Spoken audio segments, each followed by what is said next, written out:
राज्य मंत्रिमंडळाची बैठक संपन्न। बैठकीमध्ये 10 मोठ्या निर्णयांवर शिक्कामोर्तब। शेतजमिनीच्या कौटुंबिक वाटणी पत्राच्या दस्ताला लागणारी फी माफ करण्याचा सरकारचा निर्णय। पुण्यासह रायगड रत्नागिरीला हवामान विभागाकडून पावसासाठी रेड अलर्ट। तर पुढील 4 ते 5 दिवस सातारा, कोल्हापूर आणि सांगलीमध्ये जोरदार पावसाची शक्यता।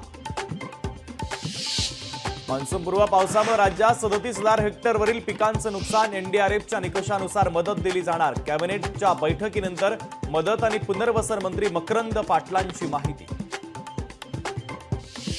ॲक्वा लाईनचं काम करणाऱ्या तुर्किश कंपनीला काढून टाका, आमदार आदित्य ठाकरेंची मागणी।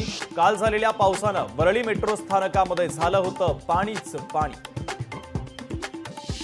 दिशा सालियन प्रकरणामध्ये दिनो मोरियाचाही हात। नारायण राणेंचा हल्लाबोल, तर दिनो मोरिया ही मातोश्रीची सून। नितेश राणेंची ठाकरेंवर घणाघाती टीका।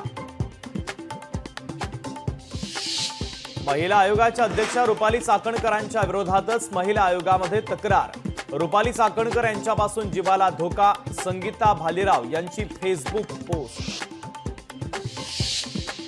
वैष्णवीच्या लग्नातील खर्चाचे तपशील समोर। लग्नात एका दिवसाला तब्बल 1.5 कोटींचा खर्च। वैष्णवी अगवणे प्रकरणावरून संपूर्ण समाजानंच आत्मपरीक्षण करण्याची वेळ। वैष्णवी अगवणे